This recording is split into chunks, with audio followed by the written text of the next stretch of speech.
देखिए वीरू, मैं एक चीज़ पहले यहाँ पर स्पष्ट करना चाहता हूँ कि इंडिगो को जो राहत दी जा रही है ना, वो ज़रूरी है क्योंकि at the end of the day एक होता है ना, पहले क्राइसिस समझना संभालना है, उसके बाद डील करेंगे। और पहले क्राइसिस संभालना है, पहले फ्लाइटें उड़ें, एक बार नॉर्मलसी आए, क्योंकि देश में अब एक ही एयरलाइन रह गई है टेक्निकली अगर देखा जाए तो। मतलब एक एयर इंडिया भी है बट ठीक है, वो मतलब दो ही एयरलाइन रह गई चलिए, लेकिन इसके पास सिर्फ 70% का मार्केट शेयर है। तो ऐसे में सरकार की तरफ से बहुत सिंपल है कि बॉस पहले ठीक करो सब कुछ, उसके बाद इसको सॉर्ट आउट करेंगे। अब उसमें बहुत अटकलें लगाई जा रही हैं। एक हमारी एक रिपोर्ट कह रही थी कि शायद बोर्ड में बदलाव हो, एक रिपोर्ट कह रही थी कि सीईओ को सैक किया जाएगा। अब ये सब कंजेक्चर है, ये सब स्पेकुलेशन है, इसमें हम नहीं जाएंगे। लेकिन जो रीज़न हमने पिछले थर्सडे को लिया था, जो 3 दिन से लगातार, जैसा आपने बोला आप चैनल पे नहीं थे, लेकिन मैंने सबसे पहले थर्सडे को अपना व्यू इस पर पॉजिटिव से नेगेटिव किया था और ये भी बात की थी कि अब यहाँ से इसमें बड़ी करेक्शन होगी और अगले 2-3 क्वार्टर इसके लिए ख़राब रह सकते हैं। तो वो व्यू अब प्ले आउट हो रहा है क्लियरली।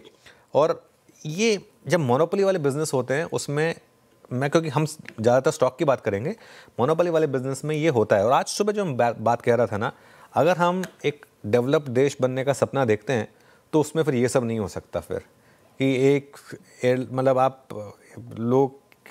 लोग अपनी शादी तक ना जा पाएँ, कोई अपना कॉफ़ी ना लेके जा पाए, कोई मतलब ये नहीं हो सकता फिर। तो इसका एंड आई एम श्योर कि सरकार समझती है इस बात को, इसके लिए इसको लेकर काफ़ी कदम उठाए जाएंगे और आई एम श्योर कि काफ़ी स्ट्रिक्ट कदम उठाए जाएंगे जो भी है। लेकिन अब इंडिगो को वो वैल्यूएशन नहीं मिलेगी जो इंडिगो को मिलती थी। तो इसके लिए इंडिगो के ऑल टाइम हाई को अभी आप कुछ समय के लिए भूल जाएं।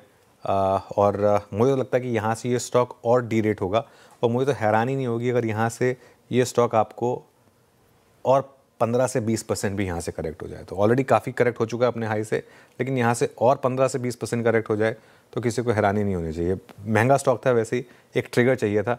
और एक चीज़ जो मैं लगातार कह रहा था, इंडिगो एक ऐसी एयरलाइंस है जो हर कोई ट्रैवल करता है, लेकिन हर कोई ट्रैवल करने मतलब अगर दिल से पूछे तो कोई ट्रैवल नहीं करना चाहता, क्योंकि वो एयरलाइन इस तरीके की है। लेकिन आपको पता है कि टाइम पे एक यही एयरलाइन मुझे पहुंचाएगी, तो आपको करना पड़ता है ट्रैवल।